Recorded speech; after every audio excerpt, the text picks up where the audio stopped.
Bienvenue au podcast Invest Immo Club, épisode numéro 6. Vous écoutez le podcast Invest Immo Club, le podcast de partage d'expériences immobilières pour les investisseurs débutants et initiés. Si vous cherchez à apprendre les astuces et les stratégies pour bâtir votre patrimoine, mais aussi les erreurs à ne pas faire, vous êtes au bon endroit. Restez en ligne et n'oubliez pas de visiter investimmoclub.com, votre source d'inspiration en ligne pour investir dans l'immobilier.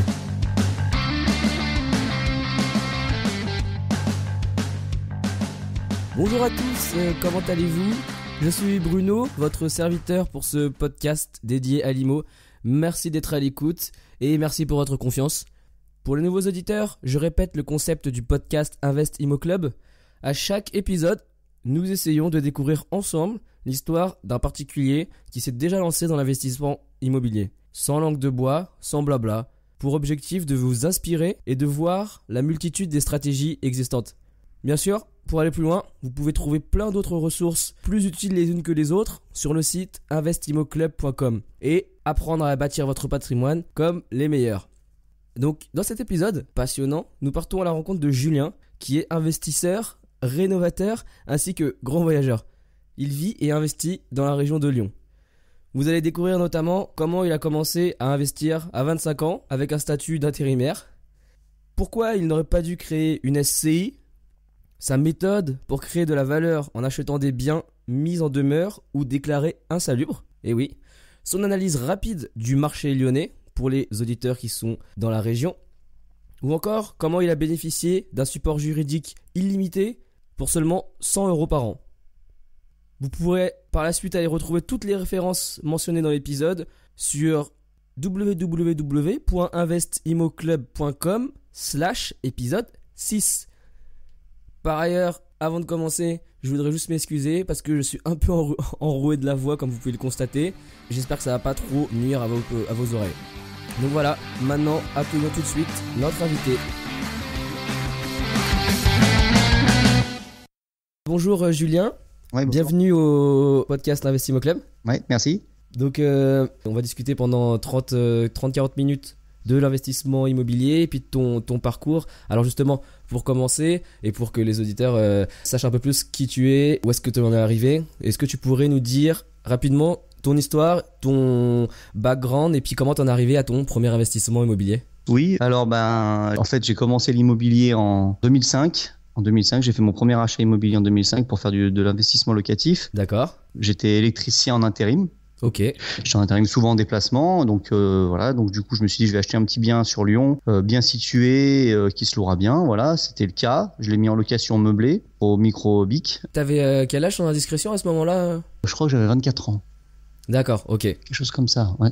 Ok. Et pourquoi en fait, qu'est-ce qui t'a motivé à investir et à mettre en location ? T'avais des modèles, Non, j'avais aucun modèle. C'était le goût de.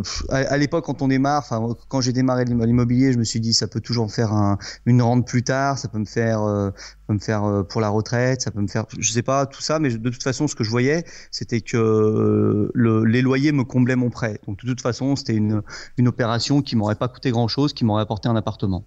Donc l'un dans l'autre, j'avais rien à perdre, tout à gagner. D'accord, ok. Et t'avais un apport quelconque ? C'est facile de trouver. Non, j'avais aucun apport. J'ai même emprunté les frais de notaire à l'époque. D'accord. Et tu dis que t'étais en intérim ? Ouais, j'étais en intérim. Et pour trouver le financement, ça a été. Aucun problème. Aucun problème. Non, Ok. je vais voir ma banque. J'ai dit je veux faire un achat.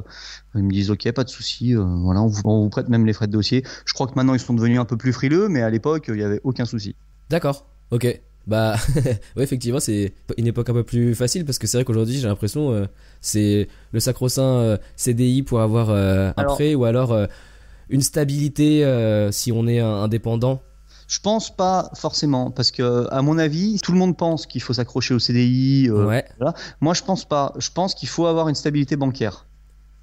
C'est-à-dire, si jamais on arrive à prouver au banquier qu'on a de l'argent qui rentre tous les mois, et il voit nos comptes, le banquier, donc il voit bien ce qu'il y a qui rentre.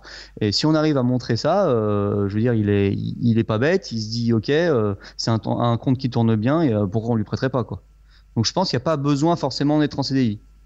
Pour ça, je pense que ça va pas changer, à mon avis. Après, je suis pas banquier, mais je pense ouais, d'accord. Non, mais toi, tu as un banquier, tu as plusieurs banquiers? J'en ai 4. D'accord. 5. Et donc tu as établi des relations avec eux et aujourd'hui justement il y a cette confiance que tu es un bon client bancaire qui font qu'ils te continuent à te prêter? C'est ultra important. On va dire, c'est peut-être même, surtout pour démarrer, c'est le nerf de la guerre, ça va être en bon terme avec sa banque. C'est pour ça que il y a beaucoup de personnes qui cherchent les meilleurs taux, ils font le tour des Ouais. et tout.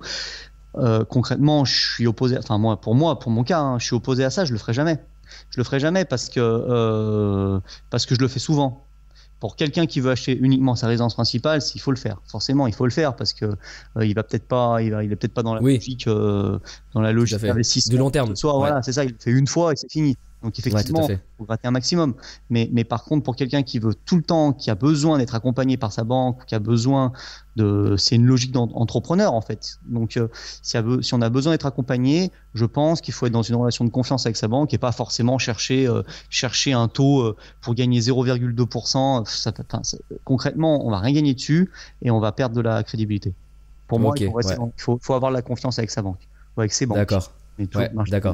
Mais du coup, pourquoi toi tu as 4 banquiers alors si tu es sur cet état d'esprit de confiance, ça veut dire que le premier banquier, je sais pas, il arrivait à une certaine limite ou alors il proposait pas ce que tu recherchais? Non, alors. Et après, comment t'es passé au troisième par rapport au deuxième et après au quatrième par rapport? Parce qu'en fait, j'ai 2 sociétés.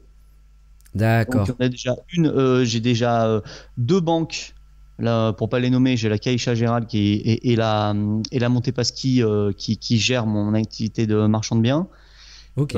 J'ai le Crédit Agricole qui gère mon activité de société de rénovation et j'ai la Caisse d'épargne. J'ai 2 banquiers qui me gèrent ma SCI et moi à titre particulier. Donc voilà, okay. C'est pour ça. Et en fait, c'est un petit peu une force que j'ai justement, c'est que chaque banque, en fait, en gros, sans pour autant aller chercher ailleurs. Oui. On a déjà des banques chez soi, quoi. Donc moi, ce que je fais, c'est que je fais jouer la concurrence entre mes banques. C'est-à-dire qu'en gros, plutôt d'aller chercher ailleurs, je leur dis écoutez, forcément, si jamais vous jouez le jeu, je saurais vous apporter un compte d'une autre banque ou d'une banque que j'ai à côté. Et ils voient mes bilans des autres banques. Donc comme ça, ils se disent effectivement, ça peut donner envie. Donc en gros, je les mets entre eux, concurrence. D'accord. Ça marche bien, je suis pas en mauvais terme avec eux. Donc comme ça, au moins, voilà. Ok, donc là t'évoquais effectivement que t'as plusieurs vies en parallèle, alors société de marchand de biens, société de rénovation et puis tes SCI pour l'investissement immobilier en nom propre. Et donc avant d'arriver à ces différents modules et ces différentes entités dans ta stratégie, donc juste reprenons par rapport à ton premier investissement que tu as fait en 2005 et ensuite tu as acquis d'autres biens, c'est ça? Donc c'est juste rapidement quel type de biens et... Alors, la chronologie. Faut que j'essaie de me souvenir dans quel ordre c'était parce que je me rappelle plus trop quel j'ai acheté après celui-là. Après celui-là, j'ai monté ma SCI, il me semble. Entre temps, je crois, j'en avais acheté deux autres, je me rappelle plus trop. Mais donc j'ai monté une SCI, j'ai acheté donc un lot de 2 appartements sur Villeurbanne. Donc c'était pas de Lyon, toi, hein, je crois. Hein, donc non. Donc c'est la banlieue lyonnaise en fait, Villeurbanne. Donc, d'accord, ok. Les 2 appartements sous les combles qui étaient, ils avaient eu un problème. On peut classer ça un peu comme une insalubrité, mais c'était plutôt un problème de plancher. Il y avait le plancher qui était pas. En fait, la personne qui avait fait les travaux, c'était déjà 2 appartements, des vrais appartements, un seul lot de 2 appartes avec un petit sas et tout. Mais le problème, c'est que ils avaient fait les travaux pas bien. Ils les avaient mal fait et du coup, ils avaient laissé le plancher comme un plancher de comble. Ils n'avaient pas fait un plancher d'appartement. Donc ça veut dire qu'en gros la copropriété c'était en gros il y avait eu un arrêté de péril non imminent sur des conneries de 3 trucs, rien n'était publié et la copropriété par contre s'était retournée contre la personne en disant faut faire les travaux machin et après le propriétaire est tombé dans un cercle vicieux, il savait plus comment faire parce qu'on lui demandait des sommes folles. La copropriété avait mandaté une entreprise qui était une entreprise nationale, des très gros, ils font des très gros chantiers. Ils l'avaient assommé sur un devis ils avaient demandé un devis à je crois que c'était 100 000 euros, 150 000 euros pour faire des travaux. Ouais. Et moi, comme je suis dans le bâtiment, je suis venu, j'ai mandaté un ingénieur structure et du coup, j'ai acheté le bien. Voilà. Et c'était combien à l'achat grosso modo? Je l'ai acheté 66 000 euros. D'accord. Le des 2 appartements. Mais voilà. Effectivement, il proposait un devis à 150 000 euros et la vente s'est effectuée à 60 000 quoi. T'en as pour combien de travaux toi du coup? 4 000. Ok, d'accord. Ok. Effectivement. Ouais, parce qu'en fait, en soi, enfin 4000, on va dire 5000, ouais, non, ouais, on va dire 5000 parce que j'ai fait venir un ingénieur structure pour bien me valider ce que je pensais. Donc il fallait avoir un écrit et tout. Donc après, il y avait pas mal de paperasse à faire. Hein. Fallait faire des paperasses au niveau de la mairie, au niveau de pas mal de trucs. Donc c'était un peu chronophage, mais c'était bon. Bah, j'ai quand même pas mal gagné parce que il fallait juste relambourder en fait. Relambourder, ça veut dire en gros, on remet des lambourdes, on met des poutres au plancher. On se fixe sur le plancher et ça nous permet de gagner un petit peu en stabilité et en isolation. Donc en gros, il faut reprendre toute la surface du plancher. Voilà. D'accord. Donc en gros, voilà, et j'ai c'est des travaux qui sont faits pendant un mois et demi, un mois peut-être, ouais, un mois. Ouais. Et une fois que ça a été fait, après, j'ai mis les 2 appartements en location. Voilà. D'accord. Et donc 1 mois et demi pour la rénovation et l'aspect administratif justement. Du coup, comment ça s'appelle ? C'était en arrêt de mise en péril, enfin quelque chose de similaire ? Non, celui-là, il n'y avait pas d'arrêté de mise en péril. Justement, rien n'était publié. Mais ils envisageaient de faire quelque chose. Mais il fallait quand même que tu fasses des démarches auprès de l'administration. Ce dossier, je me rappelle plus trop. C'était un moment. Celui-là, oui, j'ai dû faire des démarches déjà vis-à-vis de la copropriété. Ah oui, ok. Surtout pour la copropriété. Puis j'ai dû lever quelque chose à la mairie, mais comme c'était pas publié, parce que si la procédure avait été publiée, j'aurais pas pu l'acheter, la vente n'aurait pas pu se faire. Mais comme ce n'était pas publié, j'ai pas eu grand chose à faire, je crois. Mais bon, c'était une formalité, mais c'est surtout au niveau de la copro qu'il fallait faire les travaux, quoi. D'accord, ok, parfait. Et donc du coup, ce que tu m'avais dit, c'est que tu as ensuite acheté d'autres appartements, tu as fait des reventes, etc. Ce lot là, je l'ai revendu l'année dernière, celui-là. Ok, donc on va dire depuis 2005, sur une période de 10 ans, tu as acquis des appartements et puis tu en as revendu certains quelques fois. En général, c'était pour faire du locatif. L'idée de base, effectivement, en fait, je commence à m'apercevoir de 2-3 pieds de bricole, c'est que l'idée de base, en fait, faudrait savoir un maximum quand on achète ce qu'on veut faire avec le bien. Ouais, ok. Ça change tout en fait. Par exemple, toi dans ton cas. Par exemple, il y a des choses que je regrette maintenant aujourd'hui. Dans l'idée, cet appartement-là que je t'ai donné en exemple à Villeurbanne, j'avais créé une SCI pour l'acheter. Ok. Parce que c'est mon comptable qui m'avait dit voilà, faut faire comme ça, c'est mieux, machin. Bon, il n'y avait pas vraiment d'argument, mais bon, c'est ton comptable qui te le dit quand tu démarres. D'accord, ok. Tu te dis ok, pourquoi pas quoi. Ok, bon, je l'ai fait. Peut-être pour être tranquille vis-à-vis de mon autre société. Enfin bon, voilà. Et du coup, c'est une erreur que j'ai faite, que je regrette énormément, parce qu'une SCI c'est bien. Hein, je dis pas que c'est pas bien, c'est bien, mais ça dépend de quel profil. Okay. Et moi, je pense que tout profil a vraiment, il faut vraiment vérifier la solution d'investissement pour chaque profil, parce que tout n'est pas bon pour tout le monde. La SCI, c'est bien pour une personne qui a peut-être 45 ans, qui a déjà 2 enfants et qui se dit bon bah voilà, je vais acheter des SCI, comme ça mes enfants, ils auront les parts de la SCI, ils n'auront pas à payer de droits de succession, enfin voilà des choses comme ça. Ouais. Après les SCI, on peut aussi faire la défiscalisation différemment, enfin voilà, c'est autre chose. Mais par contre, moi, le problème c'est qu'à l'époque quand j'ai acheté ça, j'avais 25 ans. Au niveau, j'ai pas d'enfant, pas marié. Franchement, pour le céder à mes enfants, je m'en tape. D'accord, ouais, effectivement. À l'âge que j'avais, voilà. Et ça t'a empêché de faire quelque chose par la suite ? C'est pas que ça m'a empêché, c'est juste que ça m'a coûté de l'argent. Ouais, ok, d'accord, ça t'a coûté de l'argent. Alors, ce qui s'est passé, c'est qu'en fait, j'ai dû créer ma SCI, 1000 €. Oui. Bon, si c'est que ça va. Pour faire le prêt d'une SCI, les banques, elles sont plus chiantes. D'accord. Ça coûte déjà 1000 € effectivement pour la créer. Et après tous les ans. Après tous les ans, tu as la comptabilité à payer auprès de ton comptable. Moi, j'ai un comptable, mais pour ceux qui n'ont pas de comptable, ils peuvent le faire eux-mêmes. Mais moi, j'ai pas le temps de m'occuper de faire la compta. Ouais. Donc, surtout mes comptables, ils me font déjà la compta de mes autres structures. Donc, forcément, ils font mon impôt sur le revenu. Donc, forcément, ils vont faire la SCI. Donc, si c'était à refaire, genre, tu l'aurais pris en direct à ton nom, les appartements. Alors, voilà, si c'est sûr, si c'était à refaire, moi, ce que j'aurais fait, c'est que je les aurais achetés en direct et je les aurais loués en meublé. D'accord. Au micro. Parce que là, ça m'a fait. Et en plus de ça, en fait, j'ai perdu beaucoup parce que j'ai perdu donc 1000 € de création. La compta tous les ans. Il me prenait pas cher, le comptable, il me prenait 500 € par an. Ok. Mais c'est quand même 500 €. Oui. 500 €, c'était quand même un loyer d'un des 2 apparts. D'accord. Parce que j'avais un revenu d'à peu près 980 € pour les 2 apparts. Ok. Et le plus gros des problèmes, quand tu as une SCI, tu peux pas le louer en microbic. Ouais, ok, d'accord. Tu peux pas le louer en meublé. Ouais. Donc, meublé, tu peux louer un appartement meublé, mais tu peux pas avoir ton abattement. Oui. Donc, du coup, l'appartement-là, j'ai dû le garder 6 ans, je crois. Donc, pendant 6 ans, je devais déclarer la totalité de mes revenus. Donc, savoir 1 000 € par mois. Déjà, juste pour ce bien, j'avais 12 000 € de revenus par an. Moi, je vais pas me plaindre, c'était bien, je suis content. Ouais, Mais le problème, c'est que pour la déclaration de revenus, ça s'ajoutait sur mes revenus. tout à fait. Et j'avais pas l'abattement et pour rien. Et vu que t'avais pas de travaux, une grosse somme de travaux, bah ouais, effectivement, c'était peu de choses à déduire, quoi. Les travaux, c'est moi qui les fais en plus. Donc, j'avais rien à déduire et puis j'avais un maximum. Alors que si j'avais pas acheté comme ça, tu vois, voilà. Et c'est pour ça qu'au bout d'un moment, j'en ai eu marre. Quand j'ai eu un locataire qui s'est barré, j'ai dit, bon, ben, je vais refaire l'appartement où il y avait le locataire et j'ai revendu le mien. Ok, d'accord, ok. Donc ça, les reventes, t'en as fait plusieurs sur les appartements que tu possédais, donc que t'as acquis pendant cette période. Bah, de mon premier achat à maintenant, je sais pas, j'ai dû vendre à peu près, je sais pas, peut-être 15, 20. D'accord, ok. Et aujourd'hui, il t'en reste combien en appartement en location? Alors là, aujourd'hui, il doit m'en rester 6. D'accord, ok. Après, il y a des choses qui sont en travaux, hein. Il y en a qui sont en travaux, donc pour l'instant, ils sont pas loués. Ok. Tu avais aussi fait des ventes récemment pour pouvoir avoir une petite trésorerie pour pouvoir financer une activité qui est finalement assez récente d'achat de marchand de biens officiellement. Oui, c'est ça. Ok. En fait, marchand de biens, je le faisais. Ouais. Je le faisais même pas dans un.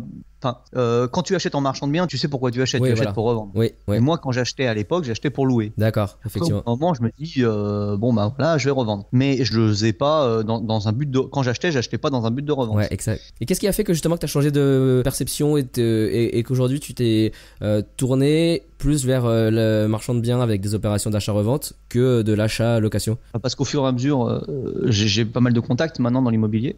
Ok. J'ai des contacts, maintenant j'ai un peu plus de facilité qu'avant. Je m'en sors un petit peu mieux. Enfin, j'arrive à trouver des affaires. Les travaux, c'est moi qui peux les faire. J'y arrive un peu si tu veux. Et maintenant, je me suis aperçu aussi que c'était rentable. D'accord. C'est rentable ouais. de le faire.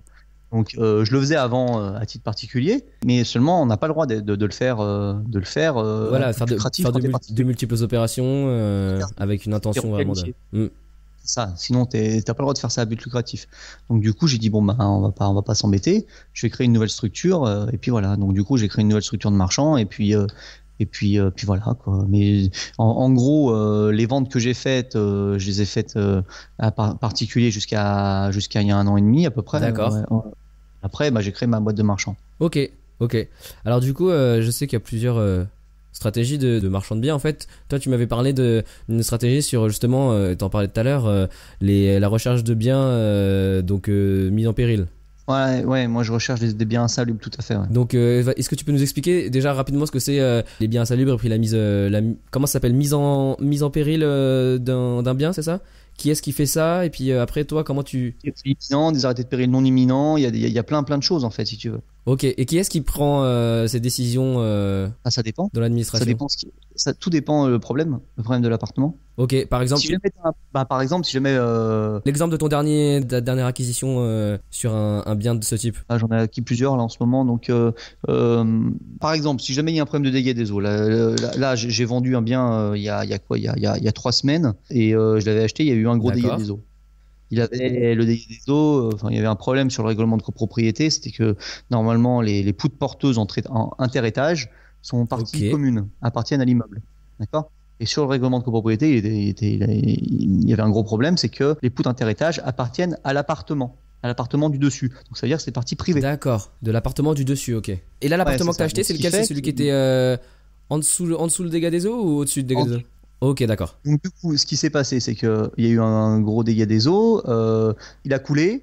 Ça avait complètement fragilisé la structure de l'appartement. Les poutres, elles étaient étayées. Et voilà, bon bref. Et après, c'est passé en procès et toutes les assurances se rejetaient la balle parce que disaient oui, mais non, c'est partie privée, non, c'est partie privée, machin, tout ça. Entre l'assurance du locataire, l'assurance du propriétaire, machin, tout ça. Bon, je suis arrivé, il y avait des étais dans tous les sens. Ouais. Et je dis bon bah c'est pas grave, j'en fais mon affaire. Du coup moi j'ai acheté, je me suis pas posé de questions des assurances parce que ça faisait 7 ans et c'était encore et pendant 7 ans le bien il était vide. Ouais, il était vide, ouais, il avait même été squatté, des trucs comme ça. Ouais. Et du coup moi j'ai dit bon bah non, bah tant pis, j'achète et je m'occupe des travaux. Du coup j'ai acheté, j'ai fait les travaux. Ouais. J'ai fait les travaux, j'ai remis l'appartement aux normes. Du coup, j'ai levé l'arrêté de péril qui avait été émis sur ce bien. En fait, l'arrêté de péril était mis sur l'immeuble et pas sur le bien. Donc, du coup, moi, je suis allé à la mairie, j'ai fait ce qu'il fallait pour lever l'arrêté de péril. Et bon, bah, bref, voilà. Et du coup, l'appartement, après, je l'ai loué. J'ai loué pendant 4 ans et demi, je crois. Et puis après, non, 4 ans, parce que, ouais, j'étais fou de la plus-value. Et du coup, je l'ai vendu il y a 3 semaines. J'ai vendu à 3 semaines, voilà. Et il était loué en meublé. D'accord, voilà. ok. Dans cette situation, t'as été positif pour tous les acteurs parties prenantes là.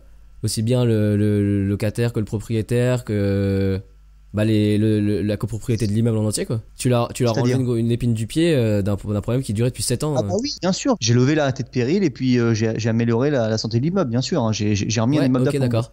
Parce que l'immeuble, il était squatté, il était dans un état pitoyable et tout. Et en fait, le fait de faire ça, ben voilà. Et moi, j'en ai eu pour 3 000 euros. D'accord. Donc, Et du coup, les biens actuellement que tu recherches dans ce type de situation, c'est via quel canal? Parce que quel biais, quelle source Moi, je pense qu'il faut prendre toutes les sources qui sont à ta portée. Il faut rien éliminer. D'accord. Internet, les agences immobilières, les contacts, les collègues, les voisins, tout. J'ai été agent immobilier pendant un certain temps. Ah, d'accord. Un petit peu agent immobilier en parallèle de mon activité, bien sûr. Hein. Mais ça, j'ai fait ça il y a 2 ans. D'accord. Agent indépendant, en fait, agent indépendant, dans une agence immobilière. Et en fait, pour faire simple, voilà, je me suis mis agent immobilier en plus de mon activité de rénovation. Et après, comme je voulais être marchand, en fait, je pouvais pas être marchand, cumuler les 2 activités parce que c'est contradictoire. Ouais. Donc du coup, j'ai arrêté l'activité d'agent immobilier et j'ai fait ça. D'accord. Ok. Et les 4 biens en mise en péril. Il n'y a pas de fichier administratif où tu peux trouver justement quelles sont les mises en péril qui ont été effectuées le mois dernier. Tu peux, mais tu peux pas forcément avoir les. Tu peux avoir les. Bah même il y a une personne un jour qui m'a contacté, il m'a dit bonjour monsieur, j'ai vu que vous avez levé un arrêté de péril, comment vous avez fait et tout. Ben ouais, je dis déjà vous avez eu mes coordonnées comment?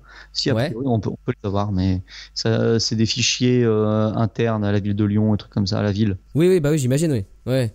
Ah oui, parce que. Non, mais tu n'as pas de source via ce canal-là? Si, j'ai des sources. Ok. Mais c'est pas vraiment ça que en ce moment je privilégie. D'accord. Mais après, vraiment, il faut ne rien éliminer comme source quand on veut investir, parce que en plus, il faut faire le tour.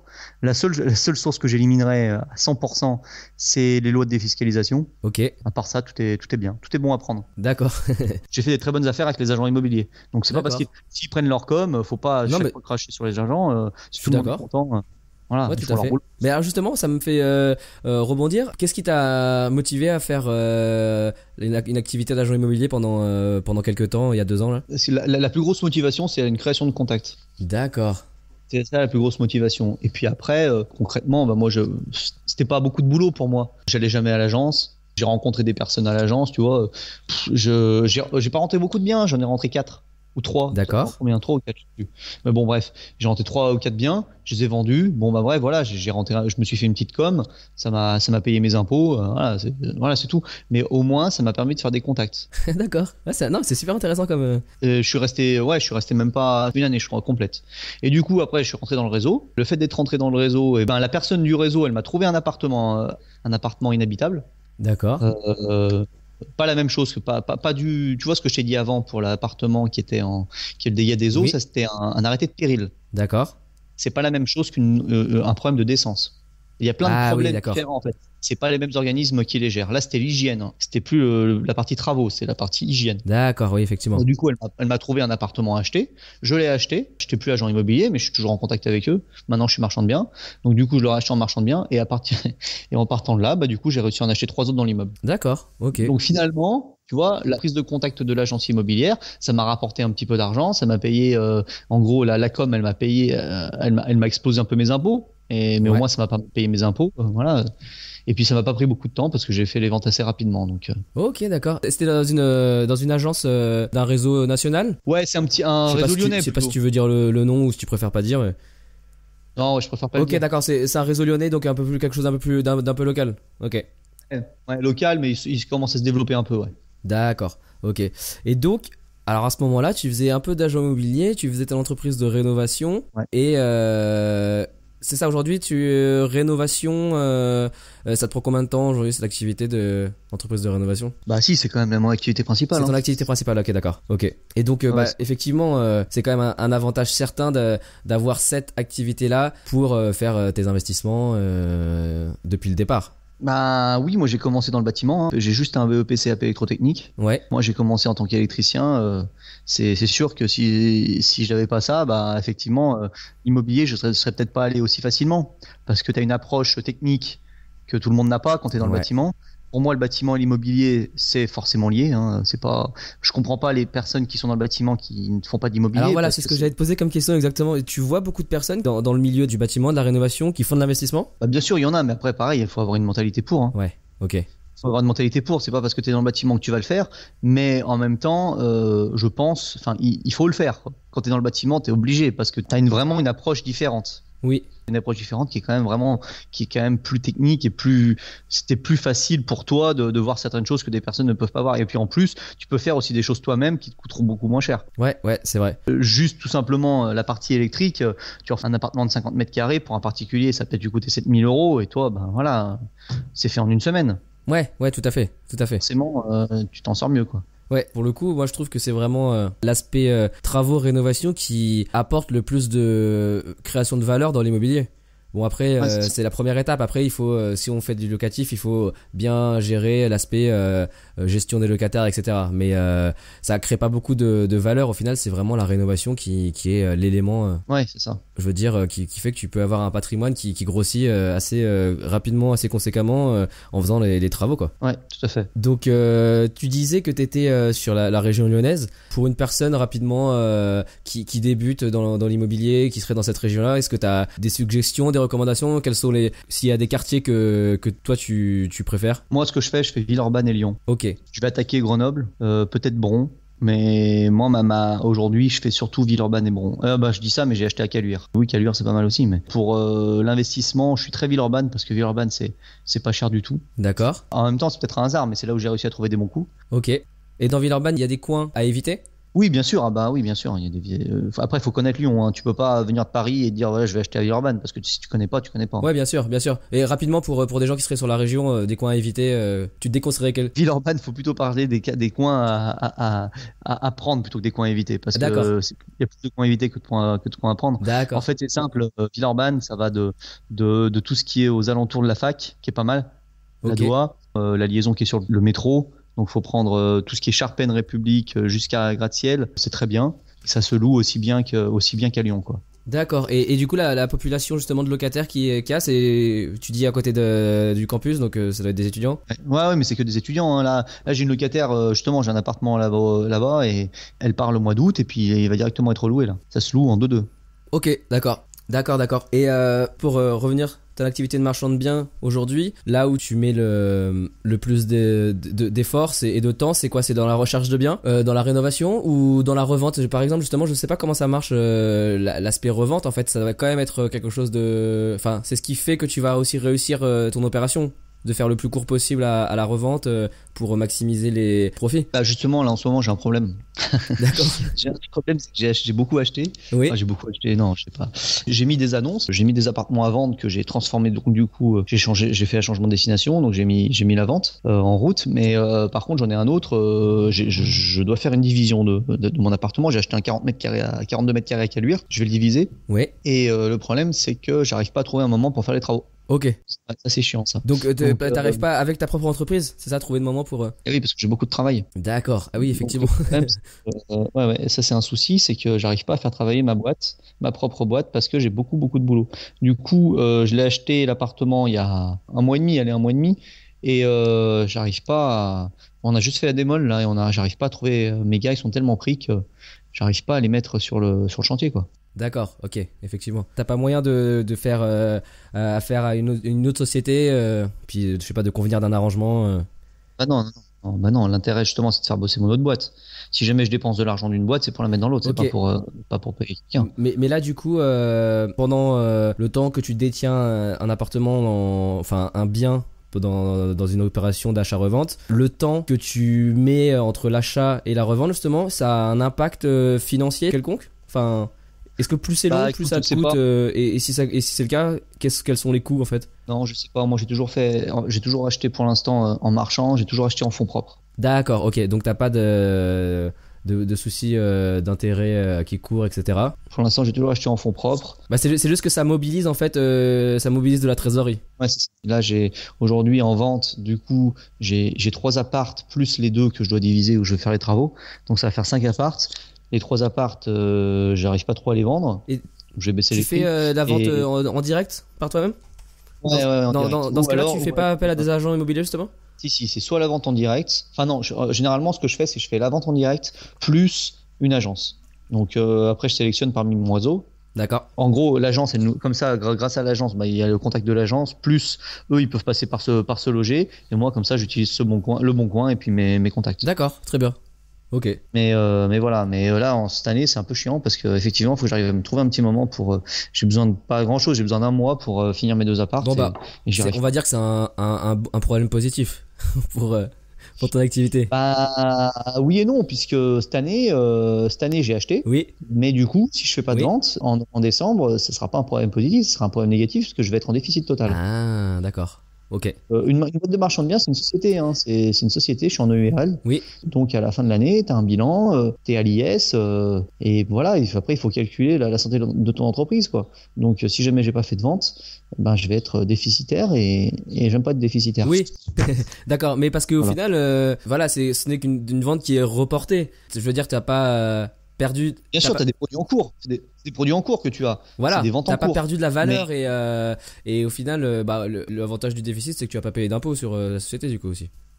Non, mais ça, je suis d'accord. Mais le problème, il y a un autre problème, c'est que le temps que t'as pas vendu ton appart, tu peux pas en acheter. Voilà, ok, d'accord. C'est ce qu'on disait tout à l'heure, la mobilisation de la trésorerie, quoi. Ouais. Sauf si tu fais un prêt. D'accord, ouais, ok. Et donc, j'avais une autre question, en fait. On s'est rencontrés à une réunion de l'UNPI, l'Union nationale des propriétaires immobiliers. Et donc, moi, je suis adhérent depuis très récemment.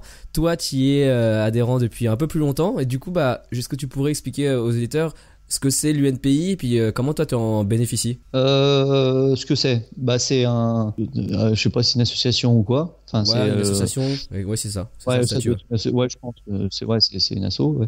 Et du coup, en fait, c'est un regroupement, on va dire plus simplement de tous les propriétaires, en fait, en gros. Et moi, ce que je fais, c'est que j'en bénéficie parce qu'ils ont un pôle juridique. D'accord.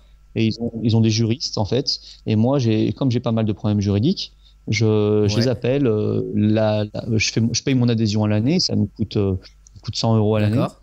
Et pour 100 € à l'année, après, je peux les appeler autant que je veux. Je bénéficie de contacts, de conseils. Ils m'ont déjà fait plein de courriers. Ils m'ont fait, là, en l'occurrence, trouver un arrangement avec un autre propriétaire pour le déloger, pour pouvoir faire des travaux et puis après le reloger. Donc, c'est eux qui m'ont fait mon courrier fait par un juriste. Ils font des courriers au syndic. Ils peuvent établir tes bails. Voilà, il y a plein de solutions.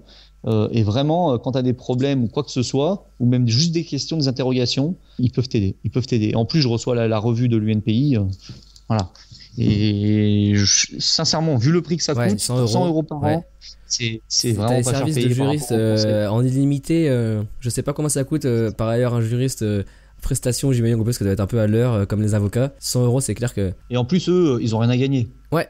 C'est-à-dire ils te vendent pas leurs services et tout, donc ils sont totalement objectifs. C'est ça qui est agréable, c'est qu'ils t'aident quoi. C'est vraiment pour aider les gens, pour aider les propriétaires, et on est vraiment dans une logique on s'entraide. La cotisation qu'on leur donne, c'est limite, je sais pas si ça les fait manger, mais c'est symbolique quoi. Ouais, c'est ça. Parce que oui, en fait, la plupart des gens sont bénévoles quoi.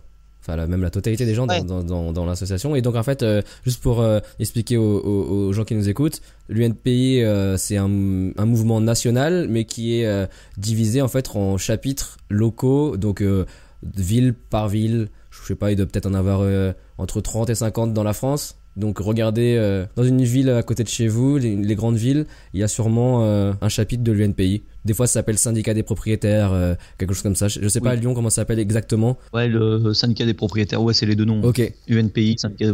Mais je trouve ça très bien parce qu'il n'y a pas beaucoup de monde qui aide les propriétaires. Aujourd'hui, on aide beaucoup les locataires, on aide beaucoup les personnes qui cherchent des logements. Effectivement, ils ont énormément d'aide pour se retourner contre le propriétaire. Mais quand on est propriétaire, et des fois, il y a des propriétaires qui galèrent parce que c'est leur premier achat ou parce qu'ils sont endettés énormément pour acheter ce bien et voilà.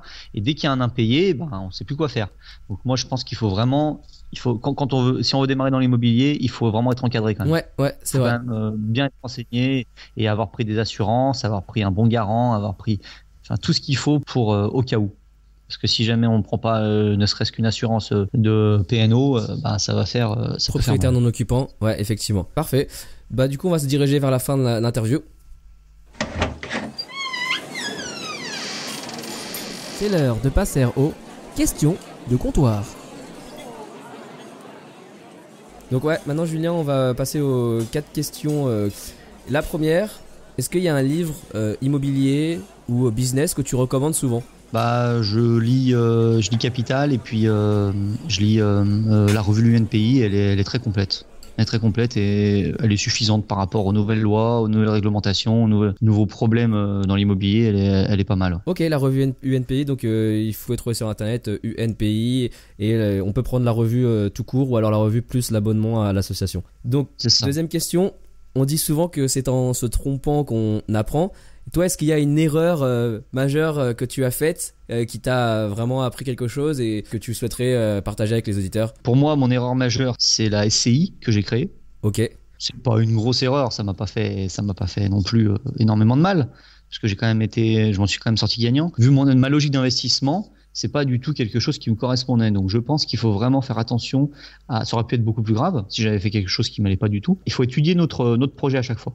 Vraiment savoir ce qu'on souhaite faire pour pouvoir aller plus loin. Si jamais on se dit qu'on veut acheter un appartement pour revendre, par exemple, ça sert à rien de faire un prêt, si c'est pour revendre dans 5 ans, ça sert à rien de faire un prêt qui va te coûter super cher par mois. Autant faire un prêt très long que tu rembourses après.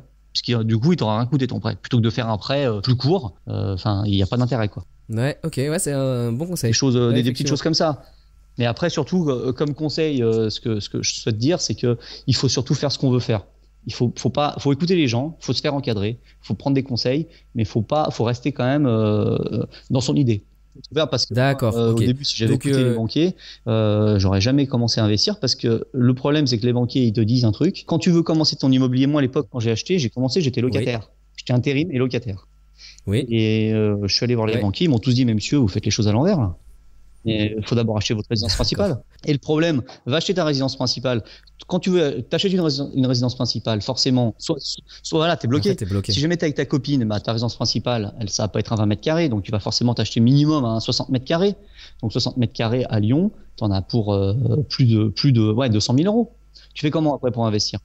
Alors que mon premier achat, il m'a coûté 65 000 euros. 65 000 euros, j'ai réussi à emprunter sans problème. Donc il vaut mieux, il faut quand même rester dans ton idée, tout en étant ouvert à ce qu'on te dit, quoi. Ok, ouais, effectivement. C'était la 4e question, c'est super.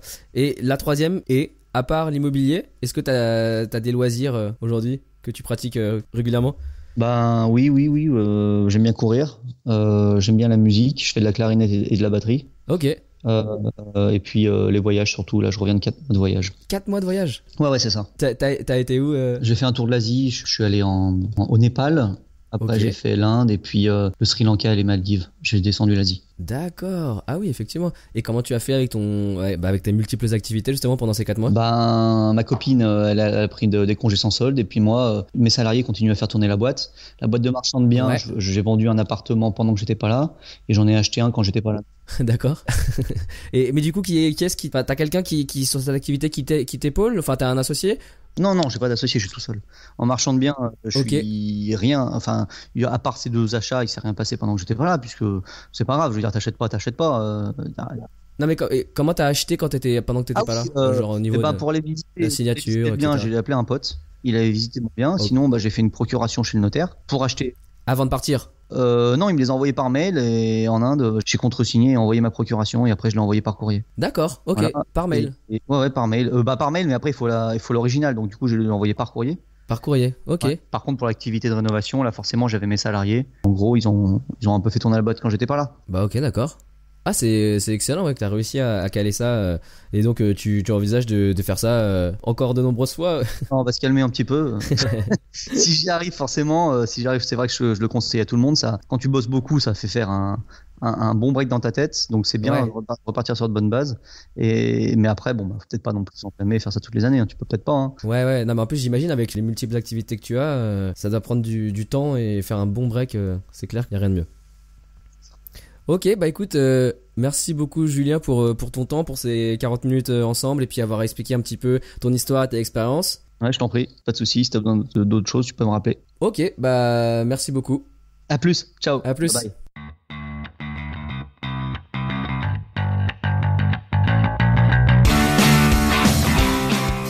Encore une fois, une histoire très inspirante. Et tout ça avec seulement un BEP CAP en poche. Bon, je voulais vous dire merci. Merci aux auditeurs qui m'envoient des emails justement pour exprimer leur gratitude. Cela me motive énormément. Mais au final, la meilleure façon de me remercier, c'est peut-être de publier un commentaire sur iTunes. En fait, chaque avis nouveau permet de faire monter le podcast un peu plus haut dans les classements iTunes et ainsi d'être plus visible et d'inspirer encore plus de monde. Alors, merci énormément par avance pour votre soutien et puis n'hésitez pas à aller mettre un commentaire sur iTunes. À très vite au prochain épisode. Ciao. Vous écoutez le podcast Investimo Club, le podcast de partage d'expériences immobilières pour les investisseurs débutants et initiés. Si vous cherchez à apprendre les astuces et les stratégies pour bâtir votre patrimoine, mais aussi les erreurs à ne pas faire, vous êtes au bon endroit. Restez en ligne et n'oubliez pas de visiter investimoclub.com, votre source d'inspiration en ligne pour investir dans l'immobilier.